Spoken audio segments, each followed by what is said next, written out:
وما أرسلنا من قبلك من رسول إلا نوحي إليه أنه لا إله إلا أنا فاعبدون. تو الحمدللہ یہاں چل کر ہمارا یہ باب ختم ہوتا ہے. نمبر 5، پانچواں باب، باب تفسیر التوحید و شہادت اللہ الہ الا اللہ. باب تفسیر التوحید و شہادت اللہ الہ الا اللہ. یہاں پہ دیکھیں، غور کریں، ایک نکتے کی طرف اشارہ کر رہا ہوں.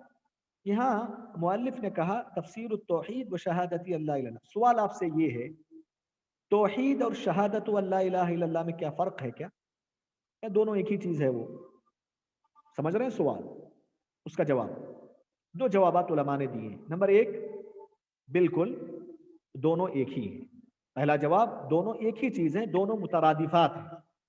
التوحید و شہادت اللہ الہ الا اللہ، یہ دونوں مترادف الفاظ ہیں. دوسرا جواب، یہ بہت اچھا ہے جو علماء نے دیا ہے. التوحید جو کہا مؤلف نے، اس کی تفسیر آگے بیان کر. توحید یہ مجمل ہے، وہ شہادت اللہ الہ الا اللہ یہ مجمل کی تشریح اور تفسیر ہے. توحید کیا ہے بھائی؟ شہادت اللہ الہ الا اللہ توحید. واضح ہے؟ تو پہلے قول کے پہلے توجیہ کے مطابق دونوں ایک ہی ہیں. دوسری توجیہ کے مطابق نہیں، توحید مختصر ہے، شہادت اللہ الہ الا اللہ توحید کی تفسیر ہے. یہاں ایک اور بات مجھے آپ کے سامنے ذکر کرنا ہے، وہ یہ ہے کہ شیخ رحمت اللہ علیہ نے اس سے پہلے کے باب میں کیا کہا؟ باب الدعاء الى شہادت اللہ الہ الا اللہ. اس کے بعد آپ نے کیا ذکر کیا؟ باب تفسیر التوحید و شہادت اللہ. ہم نے دعوت اللہ کے آداب میں ابھی ہم نے سنا کہ توحید کی دعوت دینے سے پہلے توحید کی معرفت حاصل کرنا ضروری ہے. ہم نے پڑھا نا، یہ پڑھا. تو آپ دیکھیں ترتیب جو دے رہے ہیں مؤلف، پہلے دعوت اللہ کو ذکر کر دیا، بعد میں تفسیر توحید کی تفسیر بیان کر. تو یہ تھوڑا ترتیب الٹی ہوئی نظر آتی ہے بظاہر.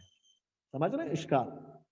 اس کا جواب یہ ہے، واللہ تعالی اعلم، مؤلف رحمہ اللہ نے قرآن مجید کی اس آیت کی روشنی میں اس کو ترتیب دیا ہے. کون سی آیت؟ وہی آیت قل هذه سبیلی ادعو الى اللہ علی بصیرۃ انا ومن اتبعنی.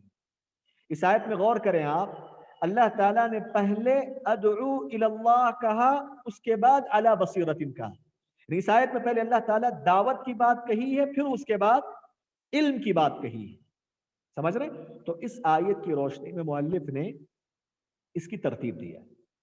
اچھا، دوسرا سوال آپ کے ذہن و دماغ میں آ سکتا ہے، تو پھر کیا مطلب ہے اس کا؟ اللہ تعالیٰ نے تو پہلے دعوت کا ذکر کیا اور بعد میں معرفت کا ذکر کیا، جبکہ پہلے معرفت ہے، دوسرے دلائل واضح ہیں.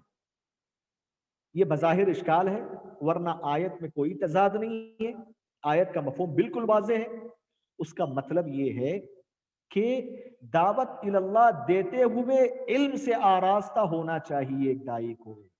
یعنی دعوت جب تم اللہ کی طرف بلا رہے ہو تو بلاتے ہوئے علم توحید کی معرفت تمہارے پاس ہونا چاہیے. ادعو الی اللہ علی بصیرۃ، دونوں ایک ساتھ ہونا چاہیے.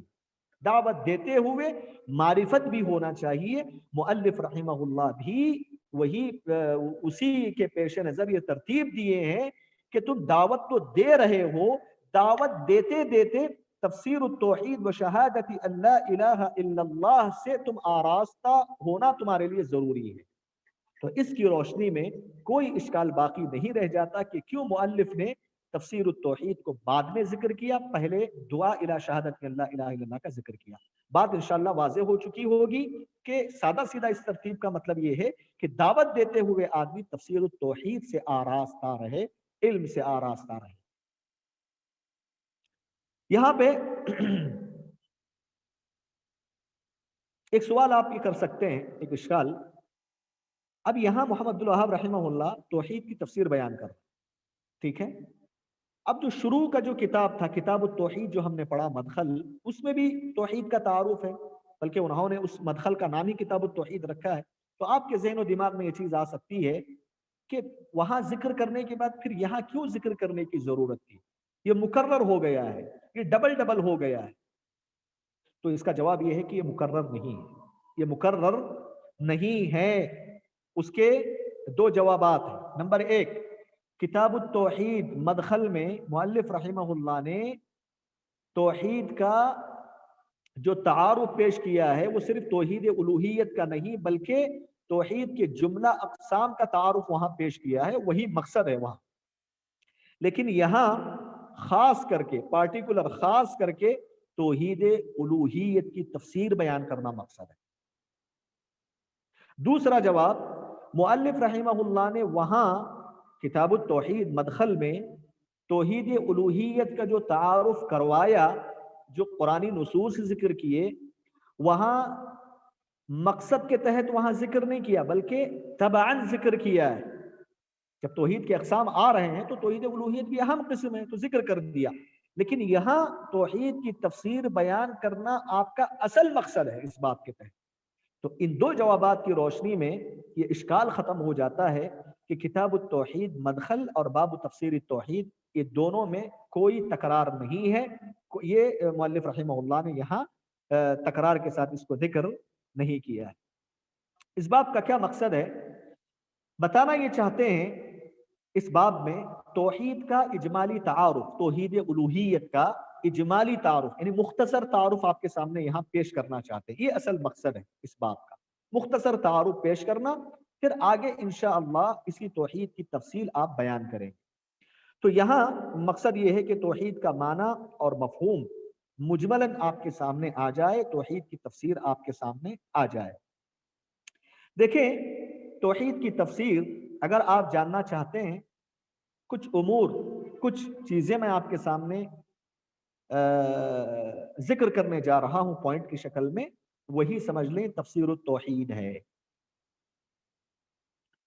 مؤلف رحمہ اللہ کہنا یہ چاہتے ہیں کہ آدمی صرف زبان سے توحید کا اقرار کر لے، لا الہ الا اللہ کا اقرار کر لے، اس سے کام نہیں چلے گا، وہ فائدہ نہیں دے گا اسے، بلکہ توحید کی تفسیر کا صحیح مطلب کیا ہے؟ نمبر ایک، صرف ایک اللہ رب العالمین کی عبادت کرنا۔ نمبر دو، شرک سے اپنے آپ کی حفاظت کرنا۔ نمبر تین، معبودان باطلہ سے بغض رکھنا اور معبودان باطلہ کا انکار کرنا اور ان سے اعلان برات کا اظہار کرنا۔ نمبر چار، جو لوگ شرک اور کفر کرنے والے کفار اور مشرکین ہیں، ان کے کفر اور شرک کی بنیاد پر ان سے بغض رکھنا، ان سے محبت نہ کرنا، ان سے اعلان برات کا اظہار کرنا۔ نمبر پانچ، اللہ تعالیٰ کی محبت کو دنیا کی ساری مخلوقات پر ترجیح دینا۔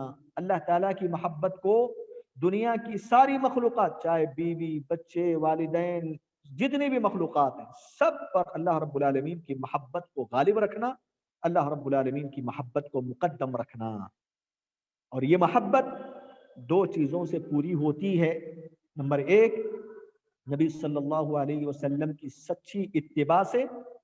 نمبر دو، نبی صلی اللہ علیہ وسلم کی اتباع میں اپنے آپ کو، نبی صلی اللہ علیہ وسلم کی اتباع کرنے کے سلسلے میں جد و جہد کرنا، کوشش کرنا، خواہشات نفس کو مارنا، نبی صلی اللہ علیہ وسلم کی اتباع میں کوشش کرنا، مجاہدہ کرنا۔ نبی کی اتباع نمبر ایک، نمبر دو نبی کی اتباع میں کوشش۔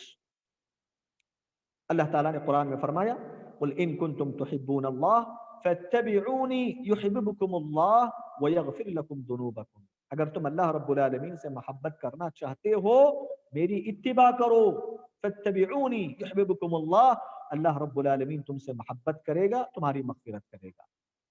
تو یہ توحید کی تفسیر کے سلسلے میں کچھ اہم باتیں تھیں جس کو اپنا کر توحید کی تفسیر کو جانا جا سکتا ہے، شہادت اللہ الہ الا اللہ کی حقیقت کو بآسانی سمجھا جا سکتا ہے۔ مؤلف رحمہ اللہ نے جہاں توحید کا مجملاً تعارف کروایا،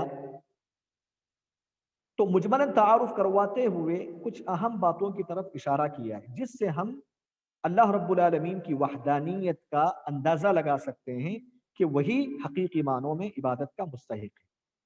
نمبر ایک، اللہ رب العالمین غنی ہے، بے نیاز ہے، اور تمام کی تمام مخلوق اللہ رب العالمین ہی کی محتاج ہے۔